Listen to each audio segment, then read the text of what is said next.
No one knew how Joe Alt would be able to handle one of the toughest tests in the league in his first game with the Chargers, but after his performance, it is very clear that the Chargers' 5th overall pick is the real deal.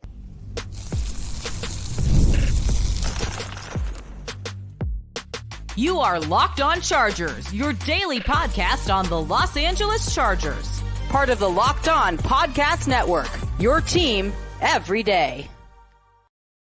What is up, and welcome into the Locked On Chargers podcast. I'm your host, Daniel Wade, joined as always by my co-host, David Drogemeyer, and we've been covering the Chargers together now for 9 seasons, but this is our 7th year as the host of the Locked On Chargers podcast, bringing you your team every day. Thank you to the everydayers out there for making us your first listen. To make sure that you never miss the show, go subscribe or follow for free on the Locked On Chargers YouTube channel and listen wherever you get your podcast from. David, what do we got today?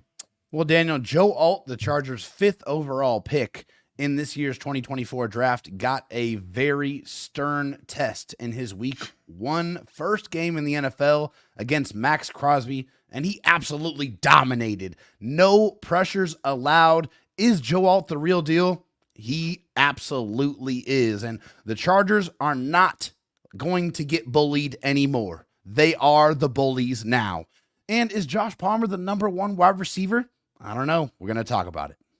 Yeah, I think it's a valid question. I think that in this game, there were times where the Chargers were missing that true number 1 wide receiver, and something that might affect them more in games going forward. But I wouldn't overreact to Josh Palmer's, small week 1 by any means. We'll get into that, but I do have to start, David, just with what the 5th overall pick Joe Alt was able to do, because I remember us preparing people saying, hey, if Joe Alt ends up giving up 3 or 4 pressures and a sack to Maxx Crosby, you shouldn't overreact to it because it's so early, and that is such an incredibly hard test to get in your first week.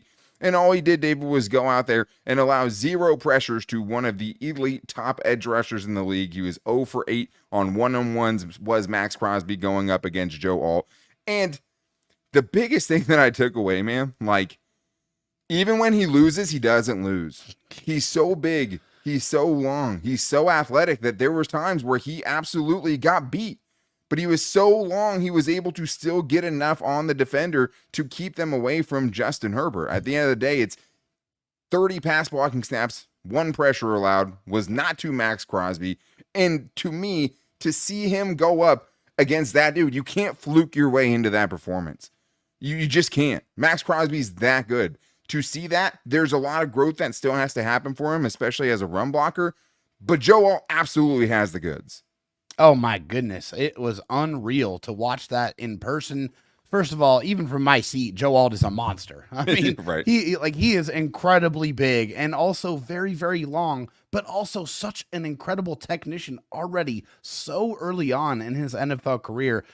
For a guy to be that big, to be able to sit down and anchor and really get your pad level really low, to be able to handle that power and that ferociousness and that just unbelievable motor that Maxx Crosby brings to the table, that's a true thing of beauty. That is a real legitimate litmus test there for Joe Alt. And he absolutely passed it. I mean, just the way that he was able to throw an arm out there and just stop somebody in their tracks or slow them down enough.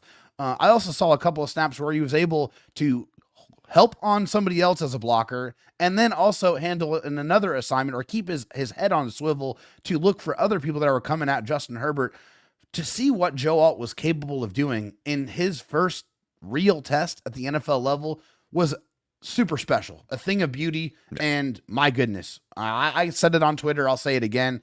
I was dead wrong about the draft pick of Joe Alt. I will completely admit it. He was definitely the right pick. That was an incredible performance. And the thing about him is just, like I said, you can't fluke into it. And the other part of it is even if he does struggle at times this year, you're seeing what the ceiling is. You're seeing a dude that is able to neutralize a pass rush force like Maxx Crosby. And it wasn't all perfect. This is what Jim Harbaugh had to say about the performance. Joe Alt, tremendous in pass protection and things to get better at in the run scheme with Joe. Totally fair. He had some bad moments. He got dominated by Christian Wilkins on a couple of run blocks or attempted run blocks at the very least. Yeah. But overall, what you saw in pass protection shows you that Justin Herbert isn't very far away from having the best pass protecting duo of tackles in the entire NFL. And Joe Alt showed you that in 1 week. Now all you have to do is do it again against multi-defensive player of the year in a couple weeks in TJ Watt. So we'll see. There's going to be many tests. This isn't the last one, but he absolutely aced the first one. But it wasn't all great for the Chargers offensive line. The interior especially, David, I think really caused some problems and neutralized what the Chargers were trying to do offensively early on. So the buy or sell here is this as we get into the Chargers' biggest storylines and overreactions. Zion Johnson is still the weak link on the Chargers' offensive line. Yeah, I mean, I went back and watched this game a couple of different times. I was waiting for the all-22 film to show up, and it showed up pretty late. But, yeah, for Zion, it wasn't a fantastic performance. I mean, 30 pass blocking snaps, 3 pressures allowed, which was the most on the team. You know, the most on the team on the offensive line. And the team only allowed 7 pressures overall. So he gave up nearly half of them himself. But I think the one thing that we can say, at least in his defense, is he did have the second highest run blocking grade on the offensive line, second to, you know, the person that was to his left, Rashawn Slater, who had the best. And Rashawn Slater freaking good, man. Is a monster. He's a god. It's unbelievable to me that he hasn't received the contract that he obviously so richly deserves. He is going to get paid a just massive truckload of money, and he deserves every single penny of it. But back to Zion Johnson. Zion Johnson still has a lot to work on, okay? I mean, it's definitely dealing with those stunts on the inside. That gave him a lot of trouble, okay? A lot of trouble. And that's something that hopefully will get better with coaching, get better with communication, and get better with chemistry, because these guys, these 5 offensive linemen out there for the Chargers, did not get a ton of play together, at least recently heading up into the season. So I think as they get to play more, hopefully that play for Zion Johnson gets better as well. Yeah, I think right now I'm buying it. I still think he could get better. At a certain point, though, I'm buying it. You got to get better, right? Like at a certain point, the potential is only the potential. I talked about it with Jerry Tiller. We're talking about it 100 times. Your first round draft pedigree doesn't mean anything once you get in the league. And I know he went up against Christian Wilkins in this game. That is a tough assignment. You know who doesn't care about that? Chris Jones, right? There's going to be tough assignments. It has to be better. I think the lack of chemistry definitely showed. I think the stunts were a lot of the issues. I think that simulated pressures and things like that the Raiders gave them fits at times on the inside. I mean, Bradley Bozeman was right there with them, 2 lowest pass blocking grades on the team on Sunday.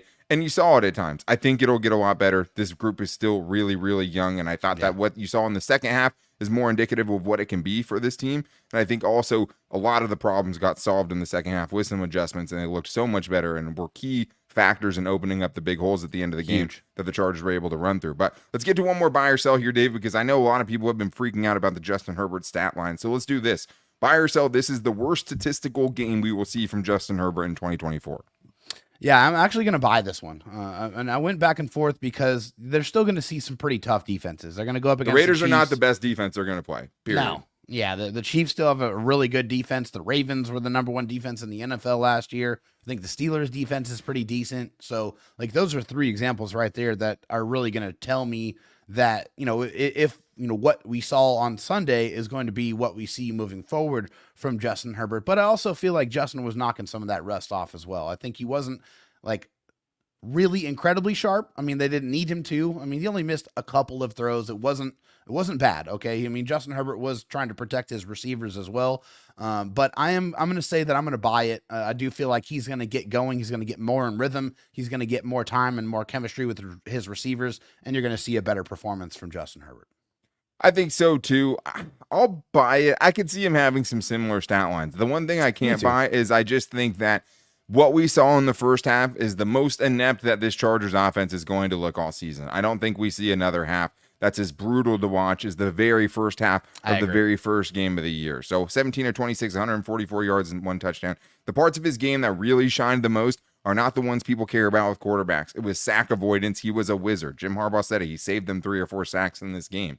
The ability to not turn the ball over while under, while trying to move around a lot and doing a lot of different things in the pocket. You said only 7 pressures, but it really felt like a lot more than that. There were guys in his face pretty much the entire first half. So I think he did some things really well. I think we'll see better performance from him going forward. I'd be surprised if we saw one this low, right? As far as the passing yards and things like that. But we still have more to get into, including the fight that broke out towards the end of the game and why I was so excited to see it, because the Chargers told us they wanted to be the bully and they were not going to be bullied by the Raiders on Sunday. So we're going to get into that. And if Josh Palmer really is this team's wide receiver one and more in today's Locked On Chargers podcast.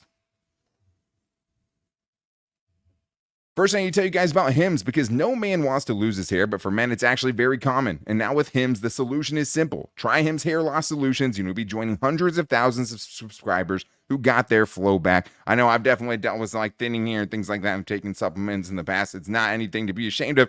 And also something, think about it. I mean, you just want for yourself, right? Like, it can be kind of a vain thing, but like, I want my hair to look good. I'm in front of you guys. You're going to make fun of me all the time if I'm bald. Hims provides access to a range of hair loss treatments that work all from the comfort of your couch, and I can attest to this. Hims makes treating hair loss simple with doctor-trusted treatment options and clinically proven ingredients like finasteride and minoxidil that can regrow hair in as little as 3 to 6 months. They also offer personalized chewable oral, spray, and serum treatment options so you can find what works best from you, and the process is super simple and 100% online. So start your free trial. Visit hims.com/LockedOnNFL. That's HIMS.com/LockedOnNFL for your personalized hair loss treatment options. hims.com/LockedOnNFL. Results vary based on studies of topical and oral minoxidil. Prescription products require an online consultation with a healthcare provider who will determine if a prescription is appropriate. Restrictions apply. See the website for full details and important safety information. David, let's talk about the fireworks that we saw on Sunday from this Chargers team. And, you know, I'm not one to condone violence. I hate seeing, you know, fights in the stands and stuff like that, especially off the field, right? A lot of those over the weekend. And, like, that's just scary, man. People are taking their kids to the game and stuff. It like, is. The last thing I want to see is a kid kind of get, you know, wrapped up Lost in something in the like shuffle. that. Yeah. That being said, you know, it felt like the Chargers fans held their own for the most part. But the Chargers on the field definitely held their own in that. And might have even instigated it. And definitely made sure they got the, you know, last laugh and were finishing it too. And I think there's a lot that can be taken away with it. And I think for this team and what they're kind of turning into, it had me feel in all types of ways. So let's talk about this buy or sell here, which is this. The Chargers and Raiders fight at the end of the game showed that they won't be bullied anymore because they are now the bully. I'm buying it 1,000%. I mean, this is the embodiment of the Jim Harbaugh physicality, right? The Ben Herbert, the fourth quarter finishing periods. Like, this is what this is all about. This is all about changing the way that you've been viewed in the NFL for the last 15 probably years. Okay. Probably since, you know, the last hard-nosed coach, Marty Schottenheimer, was the head coach of the Chargers. I mean, that was the last time where you can sit here and say, well, that was a physical football team. That was a team that busted skulls on a night in and night out basis. That was a team that you didn't want to play. And the Chargers under Jim Harbaugh, I think, showed that in this football game and really drug the Raiders into the deep water, frustrated them, got them angry, got them mad, got them out of their mind, and then ultimately finished the game.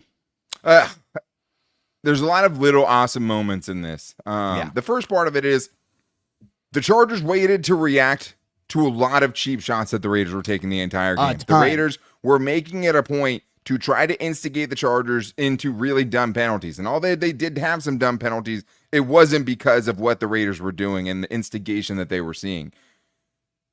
They waited. The game was out of hand and over at that point. The Chargers are up by 12 at that point with 3.5 minutes to go. The game is over. And then Josh Palmer decides to go put a little extra on Marcus Epps, who Ladd McConkey was very aggressively blocking in the back of the end zone. That turns into a scuffle. Epps starts swinging, and now the whole team's in a fracas, right? Quentin Johnston goes to get his boys. I love to see that, right? Not afraid to get on the fight. Ends up getting ragdolled by Maxx Crosby, and a whole kind of scuffle grabbed his hair and tried to throw him out of the way. 100%. I mean, yeah, Maxx Crosby, whatever, dude. That was, I don't know. There's not really dirty. Dirt. That's what that was. I don't know, man.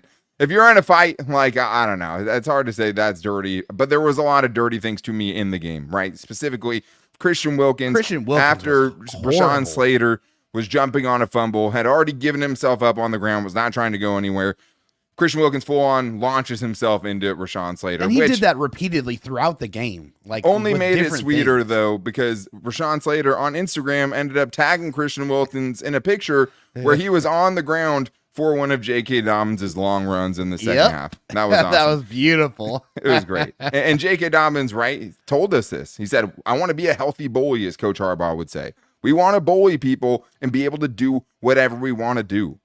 They weren't going to get bullied in this game, David. And when you talk about Jim Harbaugh, he's a player. He knows what it's like. He's been in these situations. So when he was asked, hey, did you talk to your team about it? He said no. He doesn't think it's a big deal. And I think in some way he's proud of the guys standing up for themselves. It didn't cost them anything in the game. And that is a fine line that you have to find. Yeah.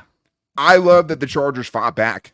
I love that they didn't just sit down and take all the little tricks and dumb, dirty things the Raiders did. They said, hey, scoreboard, and then also we're going to beat you up in the back of the end zone. I love that, and I think it's great for this team, and I think it's a sign where usually maybe a fight is a bad thing, and a team that's disorganized, I didn't take it like that at all. I took it as a team that's fighting for each other, that came together as a team to say F you to the Raiders. That's what I saw, and I absolutely loved it. They got beat down, and they got sent back on the plane back to Vegas. Bye-bye.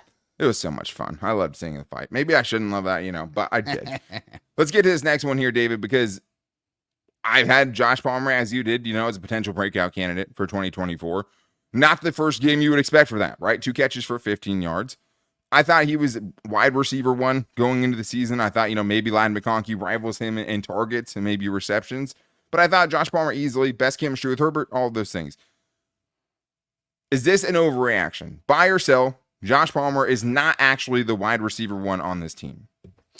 Yeah, I think it is a bit of an overreaction at this point. I think it's a little bit too early to sit here and make any declarative statements on who's going to be the number 1 wide receiver. We saw 60 minutes of football in a season of 17, hopefully more games this season. So I think it would be a little bit wrong to sit here and say that he's not going to be the wide receiver the wide receiver 1 on this team. However, Ladd McConkey got the most targets. He got 7, and he caught 5 of those passes. And, several of those passes went for first downs as well, of course, including the fantastic first touchdown of the game sealing touchdown. Yeah, the game sealer, which was excellent.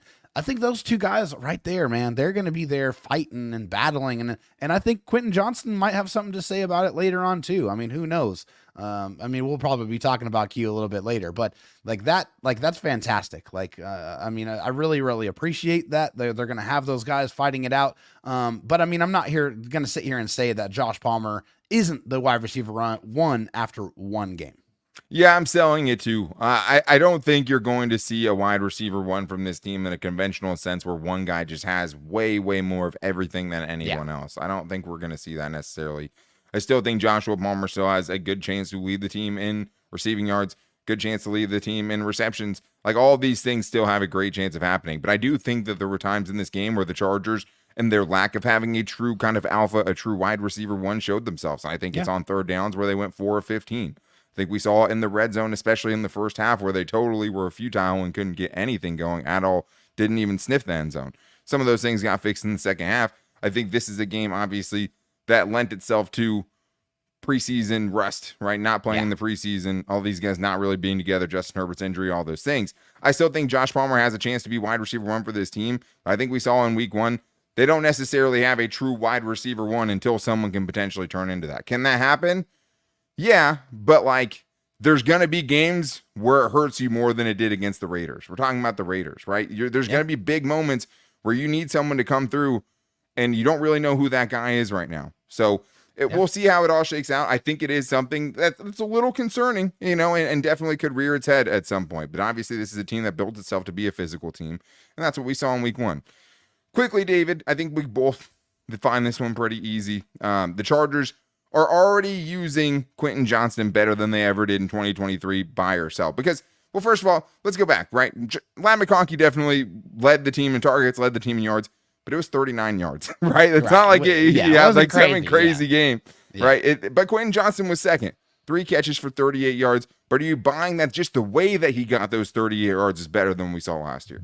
100% buy. This is the easy one. They put him in positions to get yards after catch, and 28 of his receiving yards were after catch, and he forced 3 missed tackles on those receptions. He had 3 of them. So 3 missed tackles on 3 receptions. That's exactly the recipe to get Quentin Johnston involved in the offense. Do it more. Easy. It's almost like it was easy, right? It's almost like it was pretty obvious the way he should be used. I think the key part was like, there was a time where nothing was working in the first half. They needed to get points on the board, and on a 3rd and very long, they weren't trying to convert, but they said, let's put it in Quentin Johnston's hands, and he's going to get us into field goal range, and he did it. I thought that was, very telling of what they think about him and how they think he can help this team offensively. But I also just think that, there was one drop, right, on the sideline. Much tougher catch. I know no one wants to hear that about Quentin Johnston. No one wants to hear that. It was a tougher catch than it looked like. Justin Herbert had to put it in a perfect spot because it wasn't a ton of separation. Quentin Johnston's an NFL receiver. Come down with the ball, 100%. It was tougher than it looked. I thought overall this was I'm very optimistic about how Quentin Johnston looked in this game. But there's a lot more to get into, and we do have some buy or sell from you guys, including, is this Jesse Minter defense for real? I'm starting to drink the Kool-Aid, David. I might be all the way buying, so we're going to get into that and much more in today's Locked On Chargers podcast. First, though, I know you guys have heard us talk a lot about FanDuel, America's #1 sportsbook. Well, we have something a little bit different for you because now through September 22nd, all FanDuel customers can bet $5 and get a 3-week free trial of NFL Sunday Ticket from YouTube and YouTube TV. Right now, guys, FanDuel obviously is the only place that you ever want to be placing your bets, and you know that. And right now it's football season, which makes it the best time to be placing your bets because it's the best time to bet on any kind of sport. But with FanDuel, you're also getting 3 weeks of the best thing in all of football, which is NFL Sunday Ticket. And with a YouTube TV base plan, you'll be able to watch every regular season Sunday afternoon out of market game. All you need is a Google account. And I'm already looking at this weekend's game. The Chargers are opening up as 6.5-point favorites over the Panthers in Carolina. It is on the road, a little bit of a trap game. But the great thing about FanDuel is if you think they're going to smoke the Panthers this weekend, right, you can also get alternate spreads. With FanDuel, you can take the Chargers at minus 13.5 if you think they beat them by 2 touchdowns, and you can get that at plus 20 as opposed to the 6.5 points at minus 110. All you have to do, visit FanDuel.com/lockedon to download America's #1 sportsbook.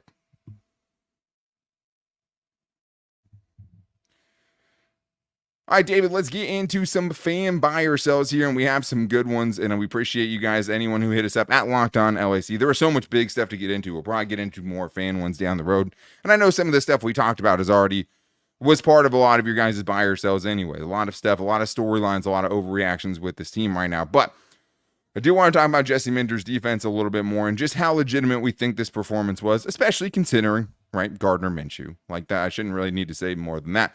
But I do want to make sure everyone is checking out the new Locked On NFL slate, which has 2 shows every day now where you can get a full-blown NFL shot of espresso with Tyler the Madman Rowland, who is so funny. And that dude, I mean, I feel like makes me younger with the energy that he brings to the table. And Tony Wiggins, one of my favorite hosts on the network, who is just going to give you real NFL talk the way that you want it. So make sure you guys check that out and subscribe on YouTube and follow there and wherever you get your podcast from. But David, we have a great voicemail here, a nameless caller, anonymous, mystery we have calling in, asking a little bit about Jesse Minter's defense after that unreal performance in week 1. Dan, David, love the show. David, so glad you got to go see a Raider beatdown in person. FTR, baby.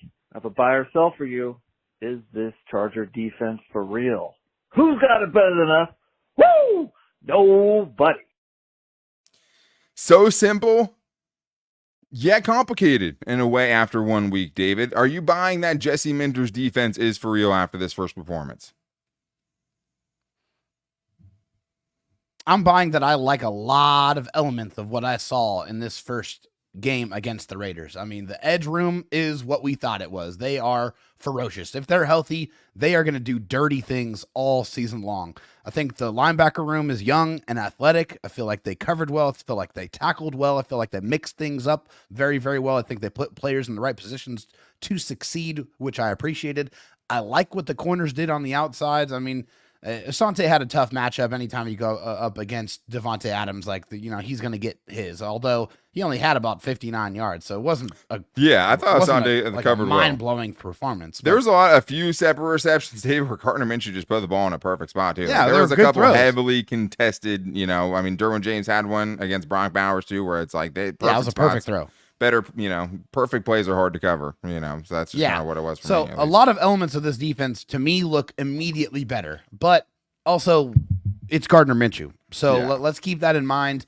I need to see this defense go up against the elite quarterbacks. Yep. The Patrick Mahomes. There's one. The Joe There's Burrows. one quarterback, David. The test for this defense is week 4. Patrick We're Mahomes, not going to know baby. until then. That's what truly. it is. They could go beat up next week on the lowly Carolina Panthers. Yeah. They can go dominate a Pittsburgh Steelers offense that was hard to watch a lot of Sunday, with their backup quarterback taking away in Justin Fields. But like Russell Wilson, I don't expect it to be much better with him.